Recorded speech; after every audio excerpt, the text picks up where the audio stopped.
Black மேஜிக்கை நீங்கள் அதிகமாக நம்புறதை விட பிரச்சனைன்னு இருக்குது. பிளாக் மேஜிக்காரவங்க கிட்ட போனால் எப்படியா இருந்தாலும் பணம் கேட்க தான் செய்வாங்க. அது எவ்வளவு கேட்க போகிறாங்கன்னு உங்களுக்கு தெரியாது. நீங்கள் பிளாக் மேஜிக்காரவங்களை மட்டும் நம்பினா தான் அந்த பிரச்சனையிலேருந்து நீங்கள் வெளியே வர முடியும்னு ஒன்று இல்லை. இதுக்கு நிகராக ஒயிட் மேஜிக்னு ஒன்று இருக்குது. ஓகே, அது என்னது? தியானம் பண்ணுறது, மெடிடேஷன் பண்ணுறது, யோகா பண்ணுறது, நல்ல எண்ணங்களை வளர்த்துக்கிறது, கோயில்களுக்கு போகிறது, தான தர்மம் பண்ணுறது. சரிங்களா? இப்போ ₹1,00,000 விஷயங்களை ஃபாலோ பண்ணணும். ஆமாம், ₹1,00,000 வச்சிருக்கிறவங்க தான் தான தர்மம் பண்ணணும்னு அவசியம் இல்லை. ₹10 வச்சிருக்கிறவங்களும் பண்ணலாம். இப்போ என்னென்னு கேட்டிங்கன்னா, என்கிட்ட ஒரு கிளைண்ட் வர்றாரு, நிறைய பிரச்சனைங்க. என்ன பிரச்சனைங்கன்னு கேட்டிங்கன்னா, அவருக்கு 2 குழந்தைங்க, 2மே ஊனமாக பிறந்துருச்சு. சரிங்களா? 2மே ஊனமாக பிறந்துருச்சு. அப்போ அவங்களுக்குள்ள என்னன்னாக்க, நம்ம குடும்பத்துக்கு ஏதேனும் பில்லி சூனியங்கள் ஒரு 3 தலைமுறைகளையோ இல்லை நமக்கோ எது 2 குழந்தையுமே இப்படி ஆயிடுச்சு. இப்போ அவங்க என்ன பண்ணுறாங்கன்னா, ஃபேமிலி பிளானிங் பண்ணிக்கல. 3ஆவதாக ஒரு நல்ல குழந்தை பெற்றுக்கணுங்கிற ஐடியாவில் இந்த மாதிரி சோதிடர்கள், மாந்திரிகர்கள் இவங்களையெல்லாம் ஆய்வு பண்ணுறாங்க. இதுக்கு என்ன தீர்வு இருக்குது, அடுத்தது குழந்தை பிறந்தா எப்படி பிறக்கும் அப்படிங்கிற மாதிரி. அப்போ என்கிட்ட வர்றாங்க அவங்க. நான் என்னுடைய முறைப்படி அவங்களுக்கு ஒரு சில பிரசன்னமெல்லாம் பார்க்கும்பொழுது சில பிரச்சனைகள் இருக்குது.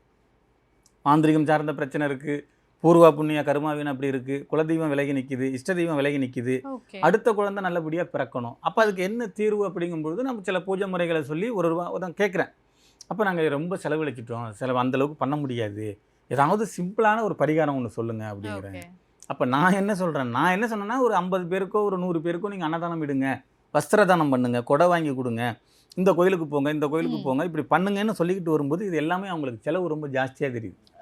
அப்போ ரொம்ப எளிமையாக பண்ணுங்க அப்படிங்கும்பொழுது நீங்கள் 100 பேருக்கு பண்ணக்கூடிய அன்னதானத்தோட பவர் ஒரு எறும்பு புத்தில் போய் ஒரு வெல்லம் வாங்கி வச்சிங்கன்னு வச்சுங்க, அச்சு வெல்லம், அது ஆயிரக்கணக்கான எறும்பு சாப்பிடும். கண்டிப்பாக பல லட்சம் பேருக்கு அன்னதானம் பண்ணினதுக்கு சமம்.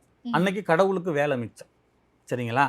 அப்போ நான் அதை அவங்களுக்கு சொல்லி கொடுத்தேன். இந்த மாதிரி எறும்பு புத்தோ இல்லை வேறு விஷயங்களோ வாயில்லா ஜீவராசிகளுக்கு உங்களால் முடிஞ்சது நீங்கள் ₹10,000 அன்னதானம் பண்ணலாம், ₹10 அன்னதானம் பண்ணலாம். அப்போ அந்த அச்சு வெல்லம் வாங்கி வைக்க சொன்னோம். அவங்க தொடர்ந்து பண்ணியிருக்காங்க. 3ஆவதாக ஒரு பெண் குழந்தை, அது நல்லா ஆரோக்கியமாக பிறந்துச்சு. இது பண்ணினாங்கிறதுக்காக நான் ஆணித்தரமாக நான் சொல்ல வரலை. இருந்தும் இப்படி பண்ணும் பொழுது, சரிங்களா, இந்த மாதிரி தான தர்மங்கள் பண்ணும் பொழுதோ இல்லை வேறு விஷயங்கள் பண்ணும் பொழுதோ உங்களுக்கு நடக்க இருக்கிற கர்மாவிலிருந்து நீங்கள் பாதுகாத்து. கண்டிப்பாக. சரியா? ஊனமாக பிறக்கணுங்கிறது கர்மா தான், இல்லைன்னு சொல்லலை. 3ஆவது குழந்தை நல்லபடியாக பிறக்கணும்னு கர்மா இருந்திருக்கலாம். ஆனால் ஒரு கால் இதெல்லாம் பண்ண போய் அது கூட மாறி இருக்கலாம் இல்லையா? அப்புறம் ரொம்ப சந்தோஷப்பட்டாங்க, இப்போ நல்லா இருக்காங்க.